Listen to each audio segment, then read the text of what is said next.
today we build a band.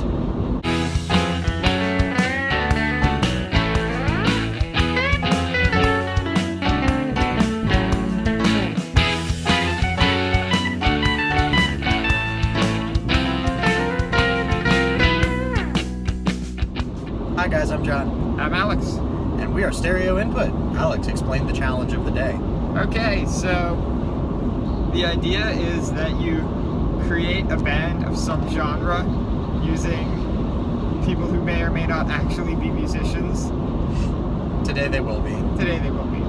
Just in order to, come up with, possibly the greatest band lineup the world has ever seen. At one point in time or another, the band may include Voldemort, so hang on to your butts. That's true. Today it won't, though. Today won't, but at some point. That's true. Alright, so explain today's challenge. Today we are looking at building the ultimate metal band out of people who have never played in a band before together. So you want to go first? I will go first. So, I'm going to warn everybody in advance that I may have forgotten a few names of people. But, okay, so for drums, I think that I have to go with Matt Gartzka from Animals as Leaders. Yep. Because he is probably my favorite drummer of all time right now. Either him or Luke Holland. But if I choose Luke Holland, then I can't pick my other favorite guy. Yeah. Who is Jason Richardson for the Fast Leady Leads. Something that can chug and be heavy and low. So, he would be my lead guitarist. I had a few of these planned, and then I just hit a brick wall. Yeah, that's how it goes. Vocals would be the guy from August Burns Red, because I absolutely love his screaming vocal range. He can go from so low to so high in the same song. It's very impressive. I'm a big fan of his. I think for rhythm guitar, I would need somebody comfortable with, all sorts of funky rhythms and things like that. So, like what? One of the guys from Meshuggah? Ooh. Yes, please. Okay. So I'm not too familiar with their names. I'm not too familiar with their names, but the rhythm guitarist from Meshuggah, not the lead guy, but the rhythm guy. Or is there only one? I think there's two. I want to say there's two. I believe there's two, or at some point there was two. Yeah. So whoever does more rhythm. Oh, that's kind of nice. I can choose the bassist from Veil of Maya. Yeah. There we go. The bassist from Veil of Maya. Does he do anything like special, or is he just no. a filler? Yeah, yes, he does do anything. He plays a 6-string Ibanez bass. It's actually pretty impressive. It's my business to know where the good bass players are, and I've just never heard Veil of Maya come up as, one of those places where great bass is hiding. I believe that is my fantasy metal band. What do you think they'd sound like in general? Because that's quite an eclectic mix. It is quite an eclectic mix. I'm inclined to think it'd be super heavy, because on guitars you've got two of the heaviest guys out there. Yep. On lead and rhythm. And then bass would obviously follow that. The bass is from a melodic gen metal core band. Yeah. They're kind of in the same vein. Yeah. And then the drummer is from Animals as Leaders, who oh my god. Yeah, they can get The heaviness cannot be measured. Yeah. Their weight cannot be measured on normal scales. Accurate. And then the vocalist is just, somebody who I believe has a very good metal voice. So, Yeah. And he I will admit, he does almost never do clean vocals. That is one pitfall of August Burns Red. He doesn't do a whole lot of clean vocals, but... But again, if you're playing with Meshuggah, I honestly don't need expect clean vocals. A nice soaring high note. At any point. So, yeah, I think they would come off sounding pretty genty. Yeah, I think it'd be super gent, super brutal. It would fall. Yeah, just, I think it would be a pretty straight chug fest, only with some fantastic lead guitar, because Jason Richardson would be involved. Yeah, that's probably true. So there you go. I have built my band. Build your band. All right, so Accept my challenge. all right, cornerstone of this band would be Devin Townsend, because I firmly believe he's the greatest songwriter that metal has ever seen. He's going the melodic metal And route. I would take arguments that Devin is not the greatest songwriter that metal has ever gotten as a genre. Tosin Abasi is still alive. I elect to say that while arguments can be made for other people, I think that Devin is honestly the best songwriter that honestly has ever been in the world of metal.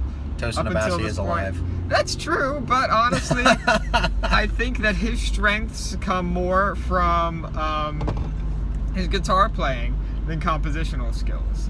Because Oh, but dude. no, I love Tosin, don't get me wrong. I'm just saying in general, as a Spend your time. songwriter, few people match Devin Townsend. Also, as a vocalist, nobody matches Devin Townsend because the man is unstoppable. Would he fill both guitar and vocals as he usually does? Yeah, he'd do rhythm and vocals, for sure. Lead guitar would be C2A. Love him, he's my probably favorite guitar player right now. of happy progressive metal tunes. Yeah, I mean, he's just proggy enough to be able to work really well with Devin. He's also sufficiently heavy to work really well with Devin. He's heavy. Yeah. He can. So he fits both of those The qualifications. only person I have ever heard do like a chunking breakdown on a Strat, Yeah. No. on a single coil Stratomacaster. Yeah. No. He can get pretty heavy, and that's always fun, and it's always probably a requirement with Devin. On bass would probably have to be Brian Beller. Who does he play for? He plays for Death Clock. He's played for Steve Vai.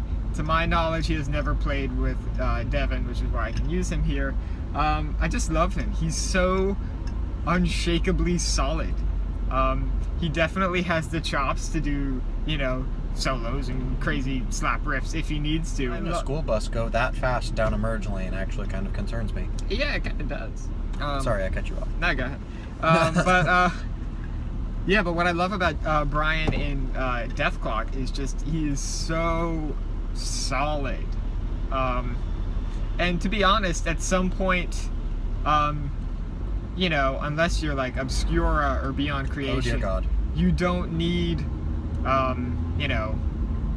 really, high caliber lead bass playing up on, 6 string, don't get me wrong. I'm a bass player. I love doing that stuff. But, sometimes it's just nice to have someone who is just, unstoppable. And also has the capacity to do, any crazy bass riffs as they're necessary. Drums would probably be the guy from Meshuggah. Sufficiently heavy, sufficiently proggy, able to work with crazy Devin Townsend time signatures like you find in Planet of the Apes. And good with his feet. Oh, very good with the feet. Very good with the feet.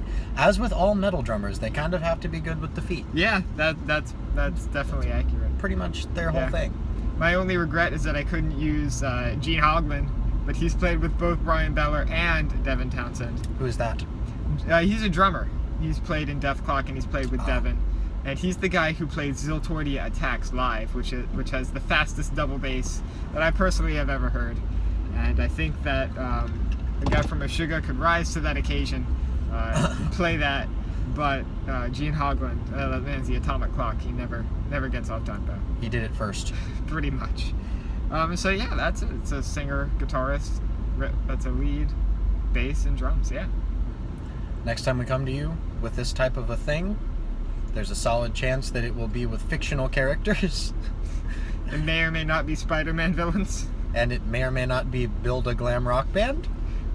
But we'll have to see. Let us know if you have any ideas, either for a genre or for a class of humans. Yeah. Who could be good for a band of some variety. Fictional characters are welcome. Literally any group of people and any style of music. Tell us to build a band. Honestly, you probably don't even need to limit yourself to people. Like, we could probably do a video about dogs. I think that would actually be really fun. We probably should do a video about dogs at some point. It's funny that your brain went there and my brain went to how to make the most metal dinosaur band. There actually is a metal dinosaur band already. No. Yes. Really? Yeah, they're from Finland. It's the funniest thing. So there's a Finnish band with these, because in Finland, in Scandinavia in general, metal is actually very popular. And so one way that the adults who play metal are trying to, you know, propagate that is that they dress up in these dinosaur costumes and they play songs about, you know, like kids stuff. Like, I'm not even kidding you. Like, heavy metal kids songs? Yeah, like there's a song about like drinking milk. I'm not even kidding you. This song exists. And is it brutal? I mean, it's not brutal. I mean, stylistically, it's much more similar to someone like Iron Maiden or, you know, okay, mid-2000s Metallica. But that's still pretty metal. Yeah, it is. Don't get me wrong. And honestly, I can't understand the lyrics because I don't speak Finnish or any other Scandinavian language. It's about drinking milk. As a result, when I listen to the music, I'm like, man, it's pretty cool. I don't hear the cheesy... Genty dinosaur metal. Yeah, I don't hear the cheesy milk lyrics. So I listen to it, I'm like, you know, this is pretty solid foreign metal music. I'm down for that. It's like listening to another version of Rammstein, almost. Although no one can really be Rammstein, obviously. Fun fact, though not nearly as cool as dinosaur metal, Jeff Loomis just joined a Swedish metal band. Did he really? Just recently. Yeah, he's always been a good guitar player. So anyway, yeah, we've built a band. Thank you for watching. I have been John. I've been Alex. We have been Stereo Input.